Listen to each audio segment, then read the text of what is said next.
అందరికీ నమస్తే అండి. Welcome back to my channel. ఈ వీడియోలో నేను మీకు అసలు నీచపడిన గ్రహాలు కూడా ఎంత అద్భుతంగా ఫలితాలు ఇస్తాయో అన్నది ఈ వీడియోలో నేను మీకు క్లియర్గా చెప్తాను. సో చాలామంది ఏంటి అంటే తమ జాతకాల్లో గ్రహాలు నీచపడి ఉన్నాయని చాలామంది కంగారు పడుతూ ఉంటారు. అంటే ఒక గ్రహం నీచపడి ఉంది, ఆ గ్రహం మంచి మంచి స్థానాలని రూల్ చేస్తుంది, ఆ స్థానాలకి సంబంధించి ఎటువంటి పాజిటివ్ రిజల్ట్స్ ఈ నీచపడిన గ్రహం ఇవ్వదేమో, అలాగే ఆ గ్రహానికి సంబంధించిన న్యాచురల్ సిగ్నిఫికేషన్స్ కానీ ఆ సహజ కారకత్వాలు ఈ యొక్క గ్రహం నీచపడితే ఇవ్వవేమో అని చాలామంది టెన్షన్ పడుతూ ఉంటారు. చాలామంది జ్యోతిష్యులను సంప్రదిస్తూ ఉంటారు. సో నా ఉద్దేశం ఏంటి అంటే అందరి జ్యోతిష్యులు కరెక్ట్గా ఉండకపోవచ్చు. నా ఉద్దేశం అంటే కరెక్ట్గా ఉండకపోవచ్చు అంటే డబ్బుల పరంగా చాలామంది తీసుకుని చాలా ఎక్కువ తీసేసుకునే అవకాశం ఉంది. చాలామంది డబ్బులు ఇచ్చుకోలేరు కదండి. సో మీరు ఒక జ్యోతిష్యుడి దగ్గర నుంచి మీరు అప్రోచ్ అయ్యే ముందు మీ అంతటా మీకు కొన్ని తెలిస్తే అవి చాలా యూజ్ అవుతాయి అన్నమాట.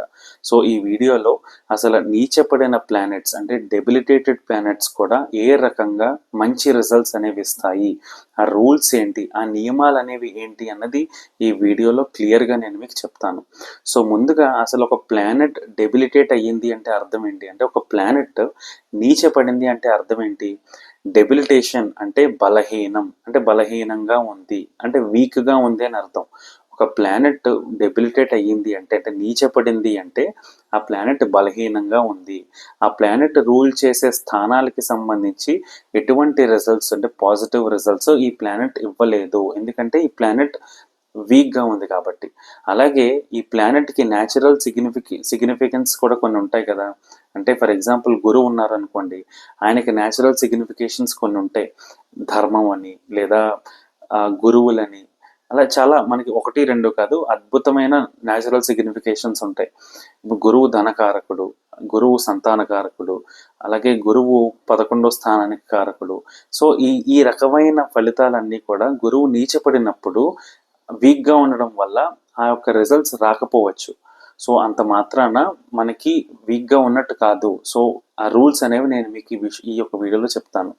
ఫస్ట్ రూల్ ఏంటి అంటే, ఇప్పుడు ఒక గ్రహం గనక నీచపడింది అనుకోండి, ఆ నీచపడిన గ్రహం ఏ స్థానంలో అయితే ఉందో ఆ స్థానాధిపతితో ఈ గ్రహం పరివర్తన చెందితే ఈ యొక్క గ్రహానికి ఆ డెబిలిటేషన్ అనేది క్యాన్సిల్ అవుతుంది. ఉదాహరణ చెప్పాలి అంటే, మనకి గురుగ్రహం మకర రాశిలో నీచపడింది అనుకోండి. సో మకర రాశి అధిపతి ఎవరు? శని. సో ఈ గురువుకి శనికి పరివర్తన జరిగితే ఈ గురువుకి సంబంధించిన డెబిలిటేషన్ క్యాన్సిల్ అవుతుంది. ఇక్కడ ఆల్రెడీ గురువు మకరంలో ఉన్నారు, అంటే శని ఇంట్లో ఉన్నారు. ఇప్పుడు మనం చూడవలసింది ఏంటి? శని గురువింట్లో ఉన్నారా లేదా? సో శని గురువింట్లో ఉన్నట్టయితే గురువు ఎలాగో శని ఇంట్లో ఉన్నారు కాబట్టి ఈ రెండింటికి మధ్యన పరివర్తన జరిగింది. సో పరివర్తన జరిగినప్పుడు ఏ గ్రహంతో అయితే పరివర్తన జరిగిందో, ఇప్పుడు గురువుకి శనితో అయ్యింది. సో గురువు గురువింట్లో ఉన్నట్టే, శని శనింట్లో ఉన్నట్టే. అప్పుడు ఏమవుతుంది? వీళ్ళిద్దరూ కూడా బలంగా ఉండడం వల్ల ఈ డెబిలిటేషన్ అనేది క్యాన్సిల్ అవుతుంది. ఇది ఫస్ట్ రూల్. సెకండ్ రూల్ ఏంటి అంటే, ఈ డెబిలిటేషన్ అంటే ఈ నీచపడిన గ్రహం కనుక వేరే ఎగ్జాల్టెడ్ ప్లానెట్తో కలిసి ఉంటే, అంటే నీచపడిన గ్రహం వేరే ఉచ్చస్థితిలో ఉన్న గ్రహంతో కలిసి ఉంటే ఈ యొక్క నీచం అనేది క్యాన్సిల్ అవుతుంది, అంటే భంగం అవుతుంది, అంటే ఈ డెబిలిటేషన్ అనేది క్యాన్సిల్ అవుతుంది. సో ఇది మనకి రెండవ ఉదాహరణ, అంటే రెండవ రూల్. సో రెండవ ఉదాహరణ ఏంటి? ఫర్ ఎగ్జాంపుల్ మనకి మీనంలో బుధుడు నీచపడతారు, శుక్రుడు ఉచ్చస్థితి పొందుతారు. ఈ రెండూ గనక కలిసి ఉంటే అక్కడ మనం నీచభంగం అయినట్టు చెప్పుకోవచ్చు. ఎవరికి నీచమైంది? అక్కడ బుధుడికి నీచమైంది కాబట్టి ఆయనకి భంగం కలిగినట్టు, నీచభంగం అయింది. సో బుధుడు కూడా మంచి రిజల్ట్స్ ఇచ్చే అవకాశం ఖచ్చితంగా ఉంది. సో మనకి 2 రూల్స్ అయిపోయాయి. థర్డ్ రూల్ ఏంటి అంటే, ఒక గ్రహం నీచపడింది అనుకోండి, ఆ నీచపడిన గ్రహానికి ఏ స్థానంలో నీచపడిందో ఆ స్థానానికి అధిపతి ఉంటారు కదా, ఆ స్థానాధిపతి కనుక ఈ గ్రహాన్ని కంజంక్షన్లో, అంటే ఈ గ్రహంతో కంజంక్షన్లో ఉన్న, ఈ గ్రహాన్ని ఆస్పెక్ట్ చేసిన ఈ గ్రహం యొక్క డెబిలిటేషన్ అనేది క్యాన్సిల్ అవుతుంది. ఫర్ ఎగ్జాంపుల్ మళ్ళీ గురువునే ఉదాహరణ తీసుకుంటే, గురువు మకర రాశిలో నీచపడినప్పుడు శని గనక ఇదే మకర రాశిలో గురువుతో ఉన్నా, లేదా శని ఈ మకర రాశిని గురువుని చూస్తున్నా, ఈ యొక్క గురువుకి ఉన్న డెబిలిటేషన్ ఎఫెక్ట్ అనేది క్యాన్సిల్ అవుతుంది. ఇది మనకి థర్డ్ పాయింట్. ఫోర్త్ పాయింట్ ఏంటి అంటే ఈ గురువుకి అంటే గురువు అనే కాదు జనరల్గా ఒక డెబిలిటేటెడ్ ప్లానెట్కి అంటే నీచబడిన ప్లానెట్ ఒక స్థానంలో ఉంది అంటే ఈ నీచబడిన ప్లానెట్కి ఉచ్చ స్థానం వేరేది కూడా ఒకటి ఉంటుంది కదా. సో ఆ ఉచ్చ స్థానానికి సంబంధించిన అధిపతి లగ్నం నుంచి కానీ చంద్రుడి నుంచి కానీ కేంద్ర స్థానాల్లో ఉంటే ఈ యొక్క డెబిలిటేట్ అయిన ప్లానెట్కి ఆ డెబిలిటేషన్ అనేది క్యాన్సిల్ అవుతుంది. ఫర్ ఎగ్జాంపుల్ మనకి మకరంలో మళ్ళీ గురువునే తీసుకుందాం. గురువు కనుక నీచపడి ఉన్నారు. సో గురువు ఉచ్చ స్థానం ఏంటి? కర్కాటకం.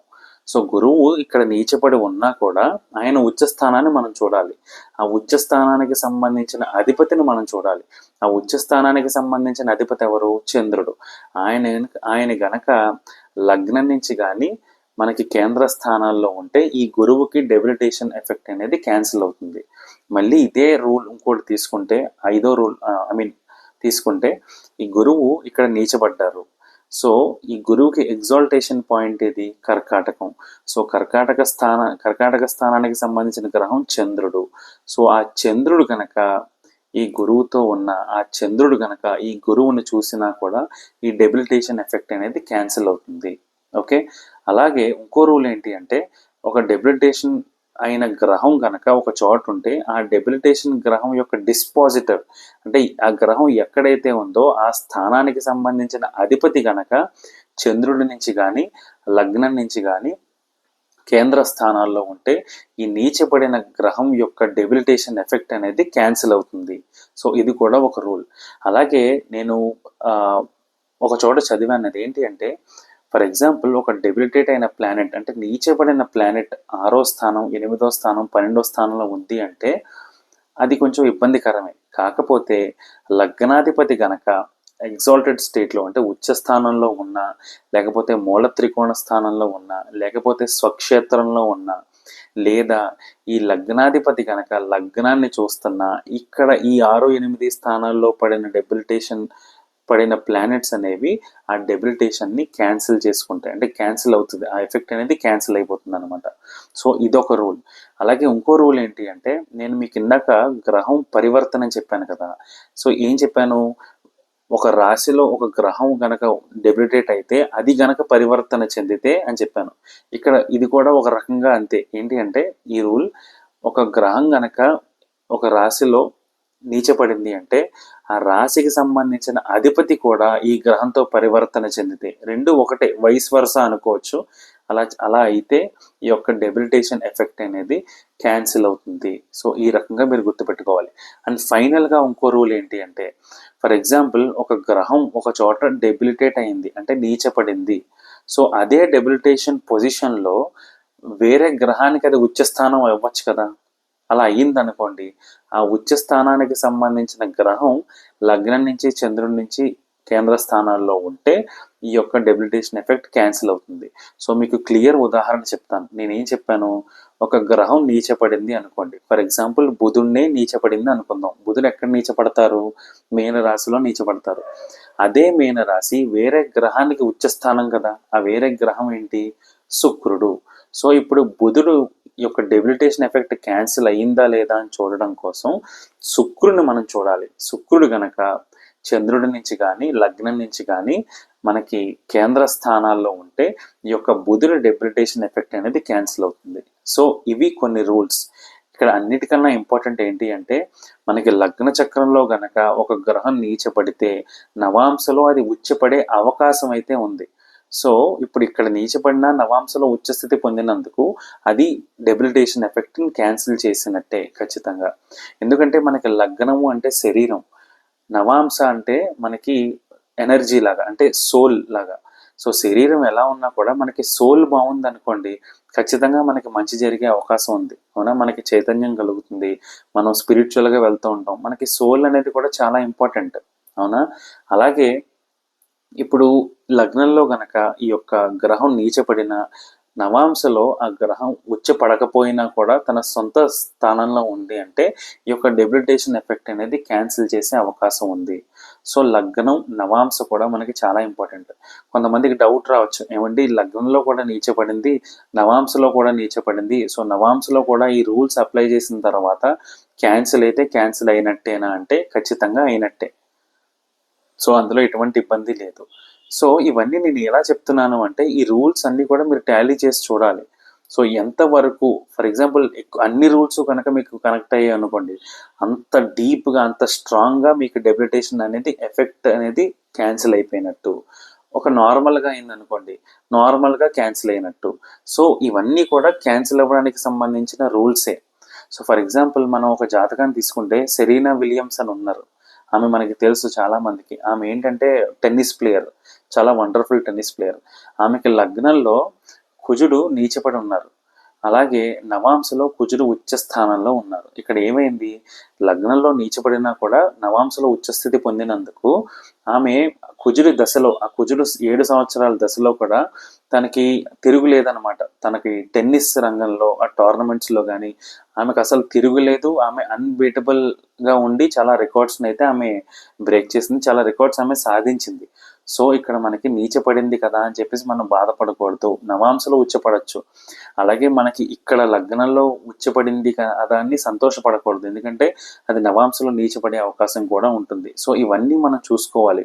ఈ రూల్స్ చూసుకుని ఈ నీచం, ఈ డెబిలిటేషన్ ఎఫెక్ట్ అనేది క్యాన్సిల్ అయిందా లేదా చూసుకుని ఒక డౌట్ ఏమైనా ఉంటే మనం జ్యోతిష్యుడి దగ్గరికి మనం సంప్రదించవచ్చు. కానీ డెబిలిటేషన్ అయిపోయింది, సో చాలా ఇబ్బంది, ఆ రిజల్ట్స్ అనేవి ఇవ్వరు అనుకుని మీరు కంగారు పడిపోయి ఆస్ట్రాలజర్స్ని మీరు కన్సల్ట్ చేసి మనీ అయితే వేస్ట్ చేసుకోకండి. సో నేను మనీ అని ఎందుకంటున్నాను అంటే నేను కూడా చాలా ఫేస్ చేశాను. అంటే నేను నేర్చుకుంటున్నప్పుడు కానీ ఇంకా ముందు కానీ చాలా ఫేస్ చేశాను. సో దాన్ని బట్టే నేను చెప్తున్నాను అనమాట. డబ్బులు మనం ఎక్కువ ఖర్చు పెట్టద్దు. రెమెడీస్ అనేవి మనకి దేవుణ్ణి పట్టుకోవడంతో సరిపోతుందండి. దేవుడే మనకి రెమెడీ.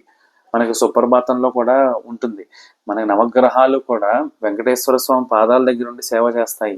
ఆ వెంకటేశ్వర స్వామిని పట్టుకున్నప్పుడు ఈ గ్రహాలు మనకి హెల్ప్ చేయవా చెప్పండి? అలాగే కర్మను ఎవరు తప్పించలేరు. సో దేవుడే మనకి ఏ రకంగా అయినా సరే హెల్ప్ చేయాలి. సో మనకి ప్లేస్మెంట్స్ని బట్టి మనకి ఏ గ్రహం ఎఫెక్ట్ అవుతుందో అవన్నీ చూసుకుని మనం దేవుణ్ణి, భగవంతుని ప్రార్థించడమే అంతే. అంతకు మించి మనం చేయాల్సింది ఏమీ లేదు. అలాగే అందరికీ కూడా బాగుండాలని ఖచ్చితంగా కోరుకుంటాం, అందరూ బాగుండాలని కోరుకుందాం. సో ఇవన్నీ కూడా కొన్ని రూల్స్, డెబిలిటేషన్ క్యాన్సిల్ అవ్వడానికి ఇవన్నీ రూల్స్. నీచభంగం కలగడం మాత్రమే.